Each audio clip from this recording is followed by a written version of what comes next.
작은 서점.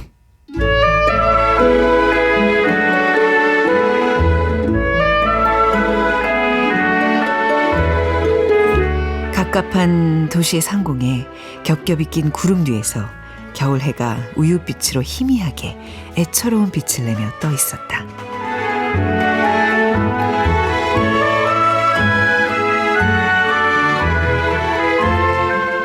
안녕하세요. 작은 서점 아나운서 최현정입니다. 노벨상 수상작가 토마스 만의 중편소설 토니 오크레거의 첫 문장으로 문을 열었습니다. 주인공은 예술적 감수성이 풍부한 소년이지만 평범한 시민들의 삶을 동경합니다. 이런 내적 갈등은 성인이 되어서도 계속 이어지는데요. 자세한 이야기 장유진의 책갈피 코너에서 살펴보고요. 다독이분들의 책장을 채워드리는 시간, 오늘 이 책도 준비되어 있습니다.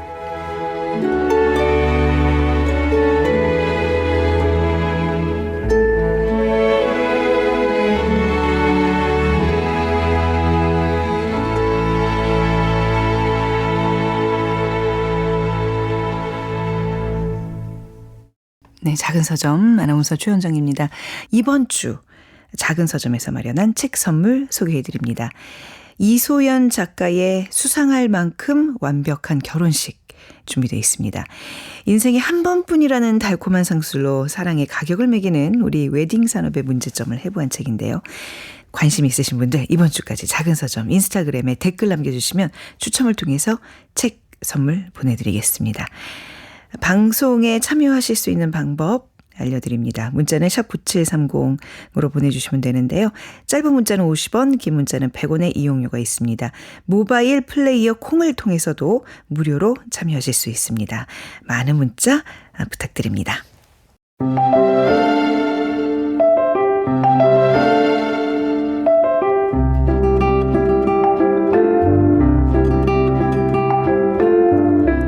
꽃과 잎 사이, 책장과 책장 사이, 사람과 사람 사이 언제든 끼워두세요. 장유진의 책갈피.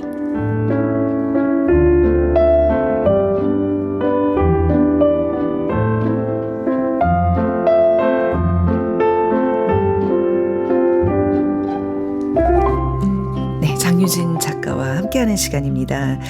작가님 어서 오십시오. 반갑습니다. 네. 자, 오늘 어떤 책을 가져오신 건가요? 오늘은요. 토마스 만의 중편소설 네. 토니 오크레거라는 소설인데요. 네. 여태까지는 단편을 위주로 했는데 요건 조금 깁니다. 네, 중편소설. 네. 네.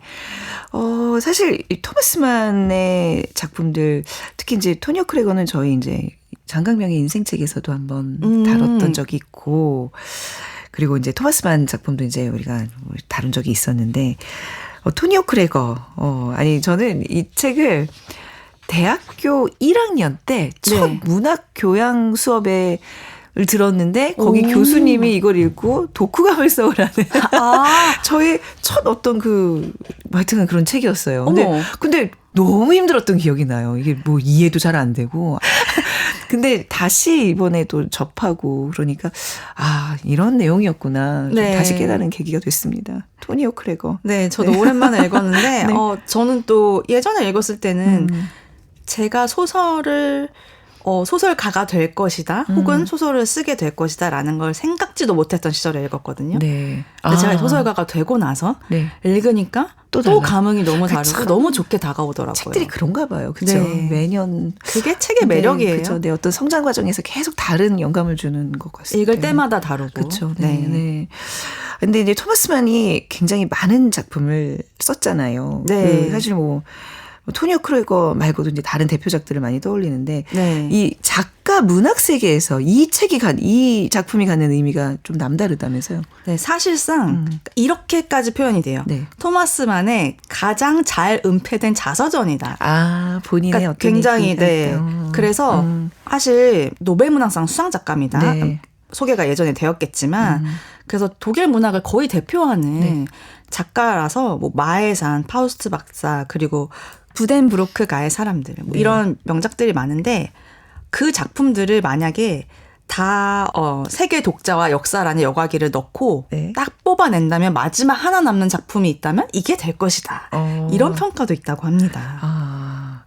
그렇군요. 아니, 저희가 최미숙 작가님과 그 키 작은 프리드만 씨 네네. 좀 다뤘었었는데, 그 본인이 살았던 동네에 대한 그 묘사도 굉장히 많고, 뭔가 이 작품에서 어떤 본인의 고민, 본인의 환경 이런 것들을 굉장히 많이 좀 쓰는 작가 같다는 생각이 좀 네, 들어요. 맞아요. 네네. 왜 그런 작가가 되었을까? 그 이유를 네. 이 토니오 크레거를 읽으시면 아하. 알 수가 있습니다. 그렇군요. 저희가 이제 토마스만을 소개해드린 적은 있지만, 그래도 또 우리 장윤희 작가님의 네, 언어로 한번 좀 들어볼까요? 어떤 작가인가요? 네, 토마스만은 20세기 독일 문학 대표하는 예. 소설가고, 말씀드렸듯이 29년에 노벨 문학상을 수상을 했어요. 네. 마에산 제일 유명하고, 네. 형도 소설가였다고 해요. 네. 33년에 그 망명길에 올라가지고 스위스 미국 등지에서 생활하셨다고 해요. 그리고 스위스에서 사망을 하셨고, 네. 네. 자, 토니오 크레거, 토마스 만의 삶이 작품에 이제 많이 반영돼 있다고 이제 아까 얘기 나눴는데, 어떤 면들이 좀 투영됐다고 구체적으로 좀 봐야 될까요? 네. 이 점이 되게 중요한데요.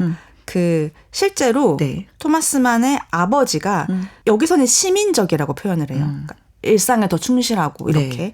시민적인 그런 아버지와 어머니가 남쪽 출신 지방에 되게 예술적이고 그 예술적인 끼가 막 넘치는 그런 어머니 사이에서 태어나서 네. 그 두 세계 사이에서 실제로 갈등을 많이 했다고 해요. 사실 이 토니오 크레거 주인공도 같은 그 구도 속에 놓여 있죠. 그리고 실제로 자기 어린 시절에 대해서 우리 동네에서 흑발의 흑안을 소유한 그런 남쪽 여성은 우리 어머니뿐이었다. 라고 하기도 했고, 여기서 이 머리 색깔이 여러분 굉장히 중요하거든요. 네. 기억을 해두세요. 그 예술적인 어머니가 머리가 까맸다는 거. 네네. 그리고 왜냐하면 이 까만 머리랑 금발 머리가 네네. 그 어떤 그런 시민적인 세계와 예술적인 세계를 상징하는 장치로 쓰였거든요. 그리고 여기에 그 한스 한젠이라는 소년을 네. 되게 동경하고 사랑했던 걸로 나와요. 어린 시절에. 근데 실제로 어렸을 때 이런 감정을 느꼈던 그부가 있다고 해요. 네. 그래서 아까 제가 55년에 스위스에서 사망하셨다고 했잖아요. 네. 그 몇 달 전에도 자기는 그 첫사랑을 잊을 수 없다. 라고 했다고 합니다. 토마스만이. 네. 토마스만의 토니오 크레거를 읽으면서 약간 헤르메스의 데미안이랑도 좀 느낌이 맞아요. 그죠? 어떤 그 성장 소설로서 맞아요. 누군가를 이 주인공이 항상 동경하고 네, 그 결핍을 느끼면서 네. 힘들어하고 그런 좀 비슷한 구도도 좀 느꼈습니다. 저희 얼마 전에 다뤘던 네. 헤르만 헤세의 시인. 네. 저는 사실은 그거를 소개해드리고 나서 토니오 크레거가 생각이 난 거예요. 그랬구나. 그래서 가져왔거든요. 왜냐하면 네네. 그 헤르만 헤세의 시인도 그 어떤 예술적 세계와 그죠. 일상과의 갈등. 그래서 요 얘기는 네. 소설 이야기를 더 하고 나서 알겠습니다. 자, 그러면 토니오 크레거 내용 좀 들어가 볼까요? 네, 토마스만 자신이 많이 투영된 이 토니오 크레거는 14살 소년이에요. 독일 북부의 되게 유서 깊은 집안 출신이고 그 아버지가 영사라고 표현이 돼요. 네. 그러니까 외무직 공무원인 거죠. 굉장히 이제 엘리트고 그런 집안 출신이고 시를 쓰고 바이올린을 켜요. 그리고 자기 머리는 되게 남쪽 계열의 그 조금 갈색 머리랑 검은 눈동자를 가진 몽상하기를 좋아하는 그런 예술적인 끼를 가진 소년인 거죠. 근데 그 아버지가 그 영사라 그랬잖아요. 네. 그 전형적인 북쪽 독일의 되게 건실하고 경건하고 그런 시민적 기질이라고 표현이 됩니다. 여기서 네. 번역에서는. 그런 아버지 그리고 어머니는 남쪽 출신의 예술가족 지닌 예술가족 면모를 지닌 그런 까만 머리를 가진 네. 인물인 거죠. 그래서 이 토니오가 이 두 세계 사이에서 자기가 어디에도 속하지 못한다는 그런 감각을 안고 자라는데 네. 아까 말씀드렸던 실존 인물 모델이 존재하는 같은 반의 한스 한젠이라는 남학생이에요. 같은 남학생을 되게 깊이 사랑해요. 그래서 이게 아마 이 토니오 크레거가 중편 소설이라고 했잖아요. 그래서 1장부터 9장까지로 이루어져 있는데 이 한스 한젠은 얼마나 그 짝사랑하고 이런 게 2장인가에 나오는데 이 부분이 묘사가 참 너무 정말 짝사랑을 해본 사람이라면 네. 구구절절 공감할 수밖에 없을 정도로 묘사가 너무 잘 되어 있어요. 제가 이게 이번에는 이제 단편이 아니라 긴 소설이라서 뭐 하나하나 다 설명을 해드릴 수는 없는데 너무너무 읽으면서 마음이 간질간질하더라고요. 한스 금발일까요? 아닐까요? 당연히 금발이죠. 그러니까 나랑은 다른 세계 사람이잖아요. 그리고 푸른 눈을 가졌고 승마와 수영을 좋아하고 그러니까 나랑은 정반대예요. 어떤 느낌이냐면 요즘 말로 하면은 얘는 인싸야. 그러니까 스포츠 좋아하고 네. 막 인싸고 인기도 많고 네. 근데- 외모도 그냥 전형적인 금발에 푸른 맞아요. 눈이고. 근데 나는 좀 책 읽는 거 좋아하고 네. 인싸는 아닌 거죠. 근데 이제 얘 한참 팔짱 끼고 다니면서 어떻게든 얘랑 산책 한 번 더 해보려고 하고 그래서 제가 그 너무너무 좋았다고 한 장면이 뭐냐면 얘 그 아름다움을 막 묘사를 해요. 얘 짧은 해군 자켓 입고 막 근데 우리 산책하기로 했던 거 알지? 이런 팔짱을 끼면서 하니까 딱 보니까 얘는 까먹었던 거예요. 그래서 그랬나? 근데 뭐 해도 돼? 그래서 얘가 뭐 산책을 거부하거나 하는 게 아닌데 아는 거죠. 얘한테는 나랑 산책하기로 한 약속이 중요하지 않구나. 그렇다고 해서 너 기억 못했어? 됐어 하고 삐질 용기가 없는 거예요.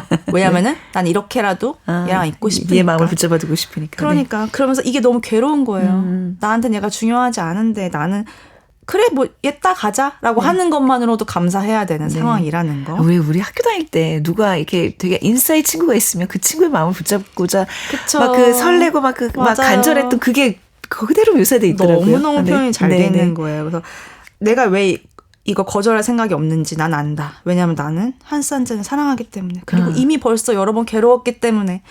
막 이런 묘사들이 너무너무 공감이 많이 가더라고요. 그리고 그래 뭐 가자라고 하는 말을 듣는 순간 마음이 온통 뛸 것 같은 기분이 되고 너무 재밌었던 게 다른 친구가 와요. 쟤 왜 와? 이러고 있는데 걔가 또 막 눈치 없이 막 옵니다. 와가지고 막 또 어쩔 수 없이 그냥 셋이 얘기를 하게 되는 거예요. 네. 근데 얘랑 더 얘기를 막 잘 통하는 것 같고 얘는 솔직히 스포츠 좋아하고 승마 좋아하고 네. 책 읽는 애는 아니잖아요. 근데 또 이거 내심 나의 세계에 얘가 공감해줬으면 좋겠는 마음이 있잖아요. 네. 그래서 막 걔네 그 다른 친구랑 승마 얘기를 막 해요. 네. 그러면서 얘를 토니오 크레거라고 안 부르고 크레거라고 불러요. 네. 그런 게 있잖아요. 이름으로 안 부르고 성으로 부르면 약간 안 친한 사이에 성으로 부르는 거. 그러면서 약간 그러니까 왜 성으로 안 부르지라고 생각했더니 너 이름이 조금 특이하잖아. 그 토니오라는 그 남쪽 지방의 네. 이름. 네. 그거에 또 한스 한젠이 동조를 해요. 맞아. 그러니까 내 이름 그 남쪽 지방 이름 특이하다고 한 것도 기분 나쁜데 거기다 얘가 내가 사랑하는 친구가 동조를 해. 이미 거기에서 긁혔는데 나의 어떤 이런 책 읽고 요런 조금 덜 인싸적인 세계에 좀 끌어들이고 싶어서 돈 카를로스 읽어봤어. 그렇죠. 그 책을 이제 같이 공유하면 얘기거리가 풍부해지니까 그러니까요. 공감대가 또 넓어지니까. 그랬더니 네. 뭐 돈 카를로스 관심도 없는 네, 거예요. 네. 그러니까 완전히 흥미가 아예 없어요. 그래도 나중에 읽겠다고 하지 않나요? 그 그러니까. 친구는 그 인싸의 그 어떤 면모를 또 보여줘요. 보여줍니다. 예, 인기 관리 다 네. 하고 있어요. 네. 막 관심 없는 척하다가 안녕 나도 다음에 돈 카를로스 읽어볼게 이러니까 또 막 갑자기 네. 마음이 녹는 거예요. 요런 또 짝사랑을 하고 있습니다. 그러다가 16살이 돼요 이제. 네.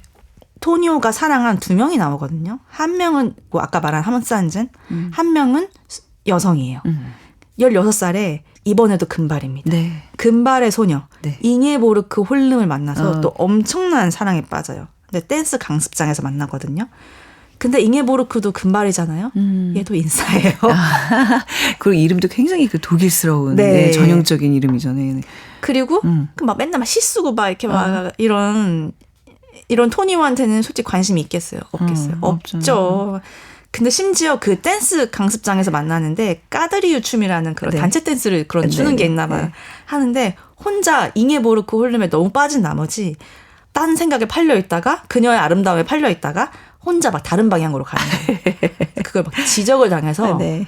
공개적으로 지적을 당해서 그 강습장 밖을 나와요. 네. 네. 그러면서 나는 왜 또 여기서도 실수하고 왜 그들과 인싸들과 어울리지 못하는가 하면서 주저리 자신의 어떤 그 마음을 고백하는 부분이 있는데 이 부분이 너무 재밌어요. 이 부분 낭독을 해볼게요. 이런 생각을 하니 토니오 크레거의 가슴은 고통스럽게 오그라들었다. 유희적이고 놀랄만하지만 우울한 창조력이 자신의 내부에서 꿈틀거리는 것을 느끼면서 동시에 자신이 동경하는 명랑한 사람들은 그 창조력에 닿지 않는 저 반대편에서 마주보고 서 있음을 안다는 것이 말할 수 없이 가슴 아팠다. 하지만 비록 그가 홀로 구계자의 신세가 되어 아무런 희망도 없이 닫힌 블라인드 앞에 서서 비탄에 잠긴 채 밖을 내다볼 수 있는 척하고 있지만 그래도 그는 행복했다. 그의 심장이 살아 숨쉬고 있었기 때문이었다. 그의 심장은 너, 잉의 홀름을 위해 따스하고도 슬프게 고동치고 있었고 그의 영혼은 행복하게 자신을 부정하며 금발의 밝은 너, 건방질 정도로 평범한 너의 자그마한 인격을 감싸 안았다. 그가 상기된 얼굴을 하고 음악이며 유리잔이 부딪히는 소리와 꽃향기만 어렴풋이 전해올 뿐인 외로운 장소에 선 채 멀리서 들려오는 파티의 소음 속에서 여운이 울리는 그녀의 목소리를 찾으려고 애쓴 적은 한두 번이 아니었다. 그녀 때문에 비록 가슴은 아팠지만 그래도 그는 행복했다. 걸핏하면 넘어지는 막달레나 페어메렌과는 대화를 나눌 수 있었고 페어메렌이 자신을 이해하고 자신과 웃음을 나누며 진지한 표정을 짓는 반면 금발의 잉에는 비록 그가 그녀 앞에 있을 때도 멀고 낯설며 서먹서먹하게 느껴진다는 사실이 그의 마음을 아프게 할 때도 많았다. 이는 그가 쓰는 언어가 그녀가 쓰는 언어와 달랐기 때문이었다. 그런데도 그는 행복했다. 행복이란 사랑받는 것이 아니라고 스스로에게 말했기 때문이었다. 사랑받는 것은 허영심을 채우려는 구역질하는 만족감에 지나지 않는다. 사랑하는 것이 행복한 것이며 어쩌면 사랑하는 상대에게 몰래 살짝 다가가는 것이 행복한 것일지도 모른다. 그는 이런 생각을 마음속에 새겨두었고 이것을 속속들이 생각해 보았으며 이것을 밑바닥까지 느껴보았다. 변치 않는 마음! 토니오 크레거는 이렇게 생각했다. 내가 살아있는 한 변치 않고 너, 잉에보르크를 사랑할 거야. 이렇게 그의 마음은 착하기 그지없었다. 너무 안 됐지 않았어요? 그러니까 진짜 뭐 친구의 관계, 사랑 모든 면에서 아웃사이더인 주인공 소년의 내적 갈등을 너무나 잘 보여주는 밖에서 내용이네. 안에서 막 파티하고 춤추고 있는데 자기 춤 잘못 춰가지고 네, 쫓겨나서 네. 그 목소리라도 들으려고 하다가 네. 사랑을 받는 게 그거는 역겹다. 네. 하는 게 더 중요하다. 네. 근데 웃긴 거는 이 다음에 무슨 생각을 하는지 아세요? 갑자기 한스 한 잔을 생각을 해요. 내가 이렇게 잉에보르크 홀름을 사랑한다는 마음을 외쳤는데 내면으로 그동안 내가 한스 한 잔을 잊어버리고 있었구나. 그러면서 갑자기 또 한스 한 잔을 막 생각을 합니다. 그러면서 이제 이 댄스 간수장 장면이 끝나요. 네. 그러고 나서 압축적으로 그 이후에 어른이 되기까지 어떤 일들이 벌어졌는지가 나와요. 할머니가 사망하면서 아버지도 사망을 하고 집안이 몰라 그래요. 그 어머니가 바로 또 재혼을 합니다. 그 남쪽으로 가버려요. 그러면서 이탈리아의 네. 그 예수라는 또 전형적인 그런 남쪽의 그 예수가 기질이 다분한 남자랑 재혼을 해서 가버려요. 남은 토니오 크레거는 예술가의 길을 걸었죠. 그래서 작가가 됩니다. 작가가 되는 거죠. 네. 그 나름대로도 세상에 인정을 받는 작가가 돼요. 근데 뭐 작가가 된다는 게 뭐 아무리 데뷔하고 등단하고 유명해진다고 해도 이런 어떤 내면에 항상 고민과 결핍이 있는 사람들이 네. 작가가 되잖아요, 늘. 그러니까 항상 그 여전히 고뇌와 고독의 연속인 거예요. 그래서 뭔가 문학이 제가 저번에 그 헤르만 헤세 할 때도 얘기했지만 네. 저주처럼 느껴지는 거예요. 나는 그냥 좋은 걸 좋다고 느끼지 못하고 항상 네. 이런 거를 그냥 끊임없이 고민을 해야 되는 뭔가 이렇게 내가 원치 않는 신내림 같은 게 있었던 것처럼 그런 식으로. 네. 네. 근데 또 나는 근데 이거를 되게 자부심을 느끼는 사람도 있잖아요. 네. 오히려 예술가들 중에는 나는 저런 천박한 그냥 일상을 사는 사람들 난 저런 거야 나랑 안 맞아. 나는 언제나 고립되고 이런 내가 너무 좋아. 네. 이런 예술가 타입도 있잖아요. 근데 토니오 크레거는 그리고 토마스 만은 그런 사람이 아니었던 거죠. 나는 인싸가 되고 싶어. 예술 안 해도 좋아. 오히려 저런 삶이 더 행복한 게 아닐까? 그 동경을 해요. 네네. 근데 이런 사람이 또 그런 세계로 넘어갈 수 있겠어요? 없죠. 그러니까 항상 이 사이에서 갈등을 하는 거예요. 그러니까 이제 이거를 시민성과 예술성의 갈등이라고 맞습니다. 아까 얘기를 해주셨는데, 네. 근데 사실 그거는 고민의 어떤 그 대상이 아니라 난 두 개를 다 가지고 있는 거잖아요. 맞아요. 그걸 좀 긍정적으로 이렇게 승화하면 좋은데 이게 너무 힘들어하는 너무 모습이 힘들어해요. 그렇죠. 뭐, 아니 얼마나 이거는 타고난 복이에요. 나의 그쵸. 그 그렇게 생각할 수도 시민성도 있고 있는데. 엄마한테 받은 그 맞아요. 풍부한 예술적인 감수성도 있고 얼마나 행복하게 살 수 있을까. 맞아. 네. 근데 이 토니오 크레거는 고민을 하는데 얼마나 예. 고민을 하는지 아세요? 이 3장 전체가 그 고민의 내용이에요. 네. 그러니까 그 러시아 출신의 화가 또 중요한 인물입니다. 이자베타 이바노브나에게 이 고민을 토로를 해요. 나는 어느 속하는지 알 수 없다. 내가 뭐 원하는지 모르겠다. 이 그냥 갈팡질팡하는 고백 전체가 3장이고 이걸 읽으면 기가 막혀요. 3장 내내. 네. 근데 이 리자베타가 약간 네. 답을 줘요. 네. 아, 너는 그러면 시민인데 네. 길 잃은 시민이다. 길을 잘못 든 시민이다. 네, 길은 잘못 든 그래요. 시민이다. 네. 요런 명언을 남깁니다. 네. 요 말에 자극을 받고 이제 토니오가 이제 또 가을 무렵에 덴마크로 여행을 떠납니다. 네. 그래서 그 덴마크로 가는 길에 고향을 가요. 루리베크를 경유를 하는데 13년 만에 돌아온 거거든요. 근데 요 장면이 참 멋있어요. 자신의 살던 그 집 있죠. 네. 그 집이 공공 도서관으로 변해 있는 네, 거예요. 네. 그 도서관 사람들은 뭐 누구세요? 이러면서 막 구경을 시켜줘요. 그래서 설마 알아볼까 했는데 아무도 못 알아봐요. 그러면서 구경을 시켜준다고 하는데 아니에요. 난 여길 잘 알아요 하면서 그 예전에 자기가 살던 집, 할머니가 계시던 방, 아빠가 계시던 방, 그리고 내 방. 거기에 막 책이 쌓여 있는 걸 보면서 근데 그 와중에 또 저 책은 참 좋은 책이었지. 이 생각을 합니다. 책을 좋아하는 사람이니까. 유명한 작가가 됐다고 해서 저는 내심 혹시 여기 살던 그 작가님이세요? 라고 생각을 그런 장면이 나올 줄 알았거든요. 저도 그렇게 생각했고 본인도 토니오 크레고도 그렇게 생각했던 것 같아요. 근데 정반대의 사건이 일어납니다. 오히려 갑자기 몽타주를 가져오면서 어디서 많이 본 얼굴 같은데 하길래 저는 알아보는 줄 알았거든요. 근데 그 범죄자 어디죠?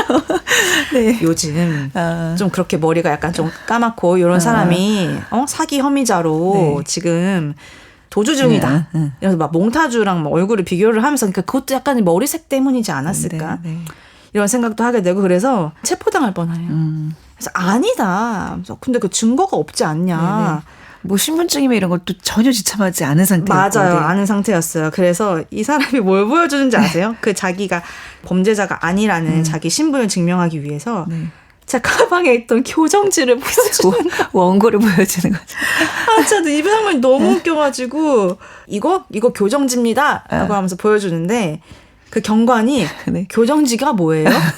이러면서 어디 좀 봅시다 하면서 또 딱 당당하게 줘요. 네. 근데 이 교정지라는 것이 저도 네. 작가가 처음 됐을 때 내가 진짜 작가가 되었구나 하고 느꼈던 굉장히 상징적인 그렇군요. 물건이에요. 그렇군요. 또 이 작가의 시선에서 이 부분이 되게 중요했군요. 왜냐면 그 전까지는 혼자 썼을 거 아니에요. 네네. 교정을 아무도 안 봐준단 네. 말이에요. 근데 교정지가 있다는 건 누가 내 글을 봐주고 곧이어 독자가 생긴다는 네. 굉장히 상징적인 물건이거든요. 근데 교정지라는 게 뭔지도 모릅니다. 이 사람들은. 이 시민 사람들은. 시민적인 사람들은. 네. 그래서 이 시민성을 대표하는 이 사람들은 어떤 법적 효력이 있는 신분증을 요구하는데 그쵸. 이 예술성이 풍부한 이 작가는 교정지를. 그래서 그거를 또 어떻게든 봐야 되니까 그걸 또 읽어요. 네. 그 와중에 또 토니오가 무슨 생각하는지 아세요? 그 부분 내가 참 잘 썼지. 이 부분 내가 탁월하게 처리했지. 내가 절정의 효과를 낸 멋진 부분이지. 근데 거기 제 이름 써있죠? 저는 작가입니다. 이거 출판될 겁니다라고 하니까 뭐 반응도 안 해요. 작가님이세요? 이런 거 원했지만 해주지 않죠. 됐습니다. 가세요. 라고 하는 거예요. 그래서 이렇게 굴욕 아닌 굴욕을 당하고 덴마크에 가요. 가가지고 여기서 저는 이 장면이 이 토니오 크레고의 명장면인데 한 해변 리조트에 가는데 거기에 무도회가 열려서 뭐지 하고 보는데 한스 한젠이랑 잉에보르크가 나와가지고 걔네 둘이 춤을 추고 있는 거예요. 둘이 연결이 돼 있었던. 그래서 내 어린 시절 내가 사랑했던 그 사람이 여기서 춤을 춘다고. 근데 그 사람들이 너무 아름다워요. 그 둘이. 그러니까 나는 까만 머리로 이 금발의 소년과 소녀를 각각 좋아했었는데 이 소녀가 어른이 돼서 만나서 금발의 아름다운 남성 여성이 돼서 둘이 춤을 추는 거예요. 사실 어떻게 이런 생각을 했지? 왜냐면은 뭐 소설에서 동성을 좋아했거나 아니면 이성을 좋아했거나 그 첫사랑이 그런 경우는 있지만 그 둘이 현생에 나타나서 내가 좋아했던 그 둘이 사랑을 해? 부부야? 이런 거는 전 처음 봤거든요. 그래서 그 둘이 춤을 추는 모습을 보면서 내가 이들을 왜 사랑했었는지 이유를 깨달아요. 왜냐하면 그들은 당당하고 유쾌하고 순박하고 행복하고 평범한 사람들이었던 거예요. 그러니까 아름답지만 평범한 일상을 살아가고 있는 사람들이었던 거죠. 근데 이 사람이 자기를 알아보지 못해요. 근데 사실 이게 저는 번역마다 다를 텐데 이게 진짜 한스 한젠과 잉게보르크라고 읽으셨어요? 그럴 수도 있겠군요. 아닐 수도 있는 거예요. 네네. 그러니까 이게 되게 여러 버전의 번역이 있습니다. 그건 전혀 저는 눈치를 못 챘네요. 네. 네. 그래서 실제로 그 한스 한젠과 잉게보르크일 수도 있지만 네. 실제 그들은 아니었다. 실제 그들일 수도 있고 근데 그들이 아닐 수도 있다. 이렇게 번역을 한 곳도 있어요. 네네. 근데 이거는 어떤 번역을 읽었더라도 이게 실제로 그들일까? 그들이다라고 읽었을 수도 있는 거고 이거는 그냥 그 사람들을 상징하는 거구나. 시민적 세계를 상징하는 어떤 아름다운 커플이구나 라고 읽을 수도 있는 거죠. 네. 그래서 굉장히 그 어떤 오독의 여지를 많이 열어놓은 그래서 좋은 소설이라고 저는 생각이 돼요. 인사를 할까 말까 하다가 끝내 인사를 하지 않아요. 네. 내가 뭘 원하는지를 깨달은 거예요. 그러면서 9장에서 네. 마지막이죠. 너는 길 잃은 시민이야. 그러니까 사실 제가 그 3장에서 나는 이 두 세계에 속하지 않아. 그래서 그 찡찡대는 거 자체가 3장이라고 했잖아요. 그걸 들어준 리자베타가 참 대단하다고 네. 느꼈어요. 이걸 다 들어주고 너는 길을 잃은 시민이야라고 정의를 내려준 그 리자베타에게 이제 편지를 써요. 그게 마지막 장면이에요. 네. 그래서 나는 이 금발에 명랑하고 활달하고 행복하고 사랑스럽지만 이 평범한 이 사람들에 대한 나는 애정을 깨달았다. 나는 이 평범한 것을 사랑해. 예술가지만. 그러면서 나는 이 사람들을 사랑할 거야. 라고 그 편지를 쓰면서 끝나는데 요 편지가 또 되게 좋아요. 그래서 마지막으로 요 리자베타에게 보내는 편지를 낭독하면서 마무리하도록 하겠습니다. 난 두 세계 사이에 서 있어서 어느 세계에도 안주할 수 없습니다. 그래서 살아가는 게 좀 힘이 듭니다. 당신 같은 예술가는 나를 시민이라고 부르고 시민들은 나를 체포하고 싶은 유혹을 느낍니다. 둘 중에 어느 쪽에 더 내 마음에 쓰라린 상처를 안겨주는지 모르겠습니다. 시민들은 어리석습니다. 하지만 나에게 진한 감동이 없고 그리움이 없다고 말하는 미를 숭배하는 당신 같은 사람들은 예술가 기질이 있다는 것을 염두에 두셔야 합니다. 그런 사람들은 태어날 때부터 운명적으로 예술가 기질이 깊이 뿌리 박혀 있기 때문에 평범한 것이 주는 환희에 대한 동경을 그 어떤 동경보다도 더 감미롭고도 더 민감하게 여깁니다. 위대하고도 마적인 미의 오솔길을 모험하듯 걸으며 인간을 경멸하는 오만하고 차가운 사람들을 보면 나는 경탄을 금할 수 없습니다. 하지만 난 그들을 부러워하지 않습니다. 한낱 문사를 작가로 만들어주는 무언가가 있다면 그것은 인간적인 것, 생동하는 것, 평범한 것에 대한 나의 이 시민적인 사랑일 것이기 때문입니다.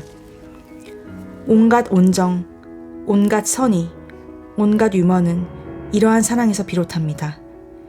그리고 나에게는 이러한 사랑이 내가 인간의 여러 언어를 말하고 천사의 말까지 한다 하더라도 사랑이 없으면 나는 울리는 징과 요란한 꽹과리와 다를 것이 없습니다. 라고 성서에 쓰여 있는 바로 그 사랑처럼 생각될 정도입니다.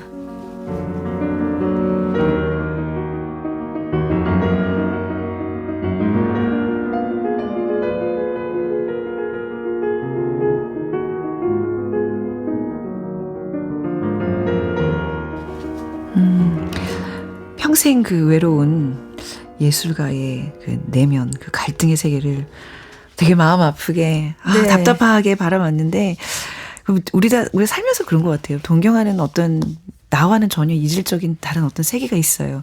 근데 그걸 끊임없이 갈구하고 동경하면서 그냥 어떤 그 세계와 계속 분열을 안고 사느니, 나의 세계에 좀 더 애정을 갖고 맞아요. 그렇죠. 여기에 자부심 갖고 그거에 대한 소명으로 살면 되는데 제가 네. 그래서 이 마지막 리자베타에게 예.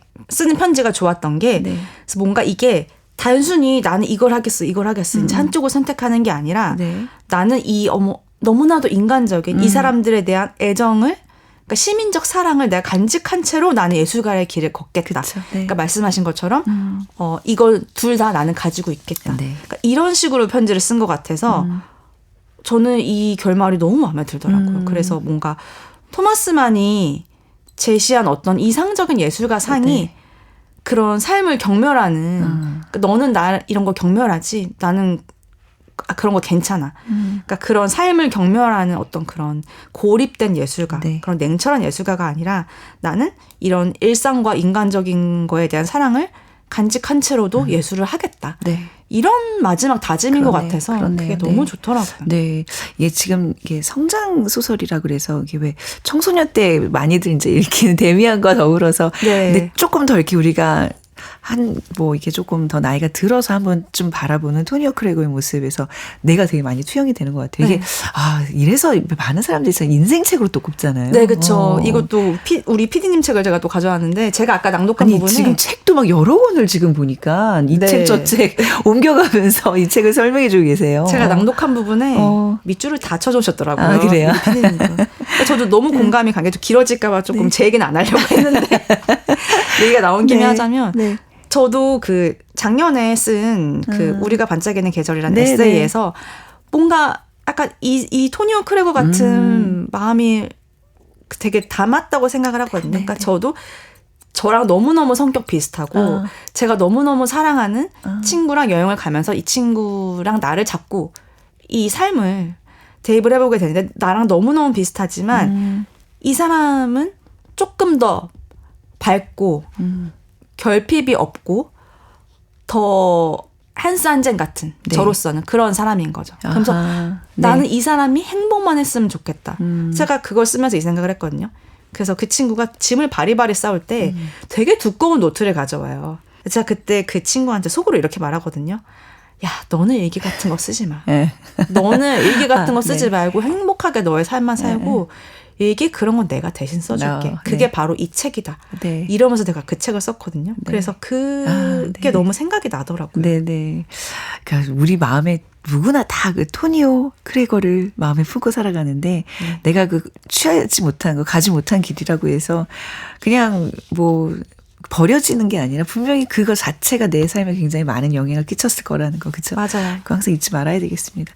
토니오 크레거 다시 또 여러 번 읽을 것을 추천드리면서 오늘 또 장유진 작가님의 얘기를 또 들으면서 또 얘기가 또 풍성하게 이렇게 꾸려졌습니다. 오늘 이 소설과 어울리는 노래 좀 들어봐야 될 것 같은데 네. 어떤 곡 가져오셨나요? 베토벤 피아노 소나타 B창 중에 오, 네. 2악장을 가져왔는데요. 네. 선곡 이유가? 왜 소나타를 가져왔냐면 네. 이 토마스 반이 작품에서 그 소나타의 기법을 음악적인 기법을 차용한 걸로 유명해요. 네네. 1장에서 나오는 장면이 다시 고향을 방문할 때 반복이 된다든지 그 어렸을 때 댄스 무도회 장면에 대한 묘사가 후반부에 다시 또 그 호텔 무도회에서 반복이 된다든지 네. 묘사는 반복되지만 내가 느끼는 감정은 다르잖아요. 네. 그런 소나타의 기법을 차용한 걸로 유명을 해서 소나타를 가져왔습니다. 알겠습니다. 베토벤 피아노 소나타 B창 제2악장 라두루프의 연주로 저희가 준비해 놨습니다. 이 곡 들으면서 인사 나눌게요. 또 다음 주에 재미있는 책 또 소개 부탁드리겠습니다. 감사합니다. 감사합니다. 작은 서점.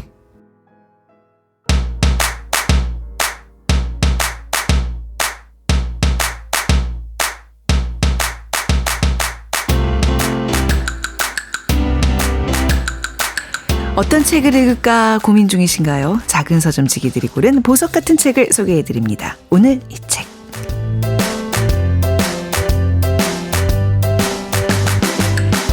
네, 알라딘 김경영 MD와 함께하겠습니다. 어서 오세요. 안녕하세요. 네, 자, 또 오늘 어떤 재미있는 책을 가져오셨을까요? 네. 요즘 날이 많이 더워졌는데요. 더울 때는 또 좀 자극적인 것들이 땡기잖아요.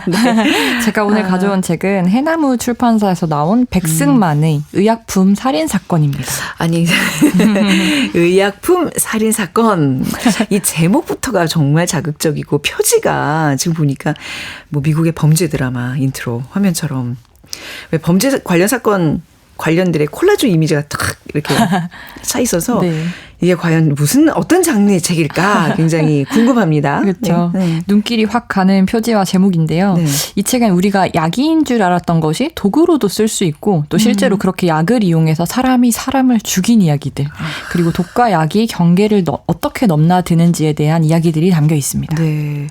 범죄에 관한 그것도 화학약품을 이용한 범죄 이야기들이 들어있는 책이에요. 네. 좀 조심스럽게 소개를 해드려야 될 것 그렇죠. 같은 생각이 드네요. 이 책은 분야로 따지자면 과학 분야, 그 네. 중에서도 화학 분류로 들어가는 책이에요. 아, 네. 소설책처럼 생겼지만 과학책이고요. 저자가 분자 조각가예요. 신약 개발할 때 화합물을 설계하고 계량하는 일을 하는 분들을 그렇게 부른다고 합니다. 현대의 원금술사라고 하는데 네. 이 책은 과학을 깊이 파고드는 책이라기보다는 독과 약을 둘러싼 범죄 이야기들을 아주 흥미롭게 풀어내면서 과학 이야기까지 곁들이는 책이라고 할 수 있겠습니다. 근데 이제 화학책이라고 아까 말씀하시는 순간 뭔가 확 멀어지는 느낌인데 그럴 필요는 없는 거죠? 네. 네. 이게 우리 문과 출신 사람들이 화학책 이러면 겁을 먹게 되는데요. 네. 저 진짜 그 교과목 중에 화학을 제일 힘들어했어요. 지금 표정부터 너무 힘들어하신 게 느껴져요. 기호 외우는 게 제일 힘들었어요. 아무튼. 네. 네, 막 그러니까 방금 아나운서님이 말씀하신 네. 것처럼 분자식 같은 거 외우던 생각이 네. 나면서 일단 좀 재미가 없을 것 같고 네. 어려울 것 같고 그런데 사실 제가 과학 MD를 처음 맡았을 때 놀랐던 것 중에 하나가 의외로 화학책들이 인기가 많아요. 아, 그래요? 네. 의외로? 네.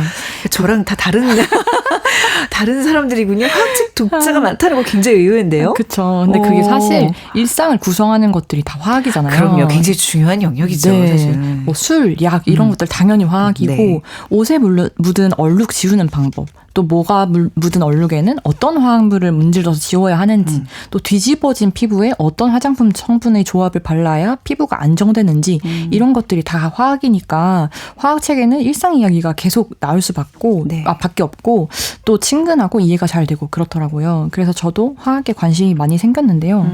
최근에 제가 일상 속 화학과 관련해서 겪은 일이 있었어요.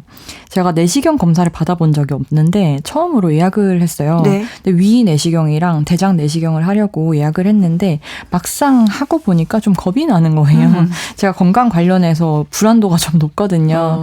그래서 내시경 부작용 막 이런 걸 찾아봤는데 네. 우리가 수면 내시경을 할 때 마취제를 쓰잖아요. 예. 근데 이 마취를 하고 못 깨어날 확률이 있다는 거예요. 근데 물론 그 확률이 낮겠지만 예. 실제로 최근에도 피해자들이 있었더라고요.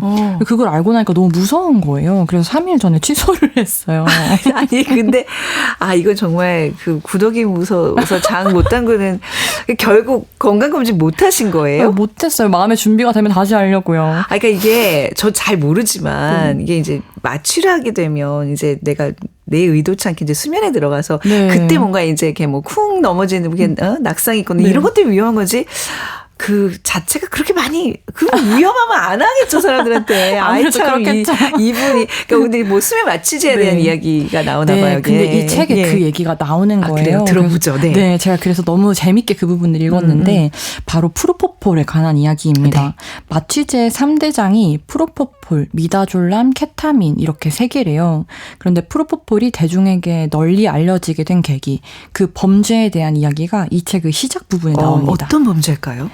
이 이야기를 하자면 1991년으로 가야 하는데요. 당시에 미국의 젊은 마취과 의사가 굉장히 스트레스를 받고 있는 상황이었어요. 근데 이 사람이 이 스트레스를 풀고 싶은 거예요. 그래서 자신에게 써서 좀 릴렉스를 할 수 있는 약품을 찾아보고 골랐는데 이때 스스로 둔 조건이 이거였대요. 지금껏 중독이나 부작용 사례가 없는 약품, 그리고 마약류로 규정되지 않은 물질, 네. 또 하나 더 있었던 건 투약 후에 빨리 깨어나서 일을 해야 하니까 가능하면 약효 시간도 좀 짧았으면 좋겠다. 이 모든 걸 충족하는 약품이 바로 프로포폴이었던 거죠. 뭐 정확히 모르겠습니다만 이제 뉴스에서 하도 많이 접했기 때문에 프로포폴이 이제 마약류로 분류가 되고 있는 거죠? 아닌가요? 이때까지는 아니었습니다. 이때는 아니고요. 네. 미국에 출시된 지 2년 정도밖에 안 된 약이었거든요. 네. 당시 부작용 사례도 별로 없었고요. 그래서 이 사람이 자신에게 프로포폴을 놓기 시작한 거죠. 뭔가 쎄한 느낌이 드는데요. 네. 이게 2026년에 우리는 이제 프로포폴이 중독이 된다는 걸 알잖아요. 네네. 그래서 양과 빈도에 굉장히 주의해야 하는데요. 이때만 해도 이에 대한 연구가 전혀 없었던 거죠. 그래서 이 의사는 이 만족스러운 약물을 계속해서 자신에게 놓습니다. 하루에 10에서 15회 정도 맞았어요. 이게 스트레스 때문에 맞는 게 아닌 게 된 거죠. 중독의 길로 중독이네요. 이미 네. 들어섰습니다. 네. 근데 꼬리가 길면 잡히잖아요. 병원에서도 이걸 알게 돼요. 그렇지만 이전에 프로포폴을 이렇게 맞은 사람이 없었기 때문에 징계가 애매합니다. 네. 왜냐하면 마약으로 분류되어 있지 않았거든요. 그래서 그냥 솜방망이 처벌을 내렸어요. 그리고 한 달 뒤에 이 의사는 의식 불명 상태로 병원에서 발견되었습니다. 역시 좋지 않은 결말로 네. 이어졌네요. 네. 이 프로포폴이 무서운 게 뭐냐면요. 네. 해독제가 없대요. 아. 그래서 마취 중에 호흡 네. 마비가 와도 할 수 있는 게 없다고 합니다. 그렇군요. 네, 그래서 작은 병원들에서 수면 마취 사고가 나는 마취제, 제가 찾아보고 겁을 먹었던 그 마취제가 대체로 이 프로포폴이라고 해요. 아, 네네. 네, 반면에 우리나라에서 수면 마취 시에 이 프로포폴 다음으로 많이 쓰이는 마취제, 미다졸람은 해독제가 있어요. 간단한 해독제 투여만으로도 호흡 마비 현상을 해결할 수 있다고 합니다. 굉장히 구체적으로 이런 얘기들이 나오는 거군요. 네. 그러면 지금 사고가 나지 않도록 할 수 있는 거죠. 그러니까 프로포폴 말고 미다졸람 해독제가 있다면 이거 네. 쓰면 되는 거 아닌가요? 네, 근데 문제가 뭐냐면요. 미다졸람은 쓰고 나서 불쾌한 느낌이 난대요. 아. 이 수면 마취 해보신 분들은 알겠지만 프로포폴은 아주 깊은 잠을 자고 난 뒤처럼 개운하잖아요. 저는 안 해봐서 모르지만 네네. 수면 마취를 하신 분들은 네네. 뭐 저도 안 해봤지만 네. 깨고 나서 되게 개운하다고 하시더라고요. 근데 미다졸람은 진정만 될 뿐 잠이 들지 않는 경우가 많대요. 그래서 환자가 기억은 못하지만 네. 이 몸이 그 느낌을 기억하는데요. 이 장비들이 몸속을 돌아다니는 느낌을 기억해서 어머. 병원들이 미다졸람을 별로 선호하지 않는다고 합니다. 이게 좀 책을 통해서 이게 수면 마취에 대해서 좀 흥미로운 이게 상식 차원에서 좀 알 필요도 있을 것 같아요. 네. 그렇죠. 네, 그러면 저희 네. 건강검진 이야기로 시작한 수면 마취 이야기는 여기까지 하고요. 방법이 없는 거예요? 우리 김경애 MD는 이제 영원히 못 받는 건가요? 건강검진에? 용기를 내보겠습니다. 네. 네, 그 책에 나온 다른 의약품 이야기를 하나 들려드리겠습니다. 셰익스피어의 햄릿에서 클라우디스가 왕의 귀에 독약을 떨어뜨려서 살해하잖아요. 네. 근데 책에서 이 독극물이 저주받은 해보나 즙이라고 나오거든요. 해보나 즙이요. 네. 해보나가 뭔데요? 이게 가집과 식물인 사리풀의 즙이래요. 근데 여기에 들어있는 대표적인 물질이 스코폴라민, 부교감 신경을 억제해서 선망, 환각, 호흡마비, 심장마비 증가, 실신 등을 유발해서 죽음에 이르게 하는 독극물이라고 합니다. 셰익스피어 희곡 햄릿에 나오는 독극물이라면 네. 예전 정말 이거는 한참 옛날 이야기인데 네. 이게 여전히 쓰이는 거예요? 이게 남아메리카 등지에서 여전히 많이 쓰인대요. 근데 어떤 목적으로 쓰이느냐. 예. 강도, 살인, 강간 등의 범죄의 목적으로 쓰인대요. 이게 얼굴을 향해서 이 가루를 후 불면 사람을 지나치게 진정시켜서 저항할 수 없게 만들고요. 또 명함에 가루를 묻혀줘서 피부를 통해 흡수되게 만들기도 하고 음료에 넣어서 주기도 한답니다. 다양하게 악용되고 있네요. 그렇죠. 이 책에 정말 많은 살인 범죄 이야기들이 나오는데요. 정말 악은 끝이 없구나 싶은 생각이 듭니다. 하지만 또 걱정할 것도 없는 게 또 이런 범죄들이 우연히 혹은 누군가의 집착에 의해 결국에는 다 전말이 밝혀지기 마련이더라고요. 네. 이 스코폴라민을 활용한 범죄 또한 창궐하고 있다 보니 범죄를 막기 위해 이 약품을 검출하는 기법들도 아주 다양하게 발전하고 있다고 합니다. 네. 어떤 염료를 넣었을 때 스코폴라민이 있으면 형광색으로 바뀌는 형광염료 개발이 되었다고 해요. 범죄는 어쨌든 결국엔 잡히게 되어 있는 것 같습니다. 그렇습니다. 자, 모든 범죄는 결국 잡히게 돼 있다는 거 명심하시고 앞서 의약품이라고 말씀하신 것 같은데 독인데 의약품으로 쓰이는 건가요? 이렇게 위험한 걸요? 이게 재밌는 게요. 적절한 양을 사용하면 그게 항상 네. 약이 되어요. 네. 이 스코폴라민을 약으로 쓰면 멀미 예방이 된대요. 네네. 아까 이걸 독으로 쓰면 사람을 지나치게 진정시켜서 저항할 수 없어진다고 말씀드렸잖아요. 네. 근데 이게 부교감 신경을 차단하다 보니 위장관의 움직임을 막게 되어서 결과적으로 구역질을 억제한다고 해요. 그럼 이걸 이제 약으로 먹는 거예요? 근데 이게 독이잖아요. 네. 약으로 먹기에는 위험한 구석이 여전히 있거든요. 글쎄요. 네. 그래서 조금 더 안전하게 피부로 흡수시키는 방법이 있어요. 귀에 붙이는 약이 이 성분이에요? 맞습니다. 네, 너무 재밌죠. 네. 햄릿의 삼촌이 왕을 죽이기 위해 귀에 넣었던 그 독 그것을 우리는 귀에 넣었던 그 독을 우리 네. 귀 밑에 붙이고 있습니다. 이게 참 약이 되냐 독이 되냐 그 경계가 좀 한 끗 차이예요. 맞아요. 네네. 네, 이 책의 부제가 약이 독이 되는 위험한 화학의 역사거든요. 그래서 책에 나온 사례들이 모두 이렇게 약과 독을 넘나드는 화학적 성분에 관한 이야기예요. 보다 보면 놀라게 되는 이야기가 많은데요. 우리가 다 좋다고만 알고 있는 것도 과해지면 우리를 죽이는 무기가 될 수도 있더라고요.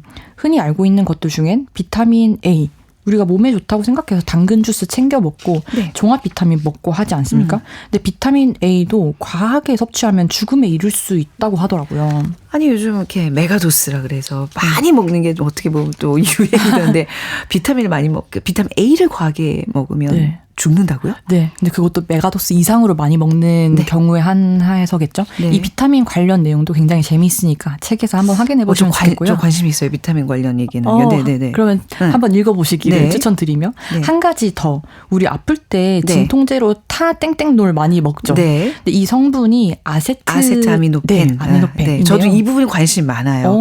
왜냐하면 이게 좀 음주를 즐겨 하시는 분들은 꼭 저기 상극인 약들이 있거든요. 제가 알기로는 바로 이 성분이 맞습니다. 술과 아주 안 좋다고. 네, 정확하게 알고 계시네요. 이거는 제가 다 확실히 알고 있습니다. 네, 그게 술이랑 같이 먹으면 간독성이 심해진대요. 그래서 실제로 일본에서 네. 아세트아미노펜과 술을 배우자에게 지속적으로 먹여서 살해하려고 한 시도가 있었다고 합니다. 네.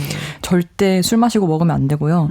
하루에 정해진 용량을 지켜서 먹어야 한다고 합니다. 근데 이제 우리가 전문가가 아니잖아요. 네. 그러니까 아플 때 먹는 약이니까 많이 먹으면 좀 더 이 아픈 게 더 잠재워지겠지 이렇게 생각할 수도 있는데 네. 복용 안내서라는 게 괜히 있는 게 아니에요. 맞습니다. 그래서 꼼꼼히 읽어야 돼요. 네. 그러니까 이제 그런 거에 대한 상식을 조금 주는 책이라고 봐야 되겠네요. 맞습니다. 네. 이 독에서 약으로 넘어오는 과정, 그 각각의 약물마다 역사가 길었고요. 네. 그러는 동안 어떤 시행착오들로 희생된 사람들도 많았으니 약에 적혀 있는 부작용, 약물 복용 가이드 이런 것을 꼭 지켜서 섭취해야 한다는 것을 다시 한번 상기시켜주는 책인 것 같아요. 그것을 설명하는데 끔찍한 범죄 이야기들을 들려주면서 충격요법을 주고요. 네. 그리고 아무래도 의약품에 대한 상세한 지식은 전문가들이 가지고 있잖아요. 네.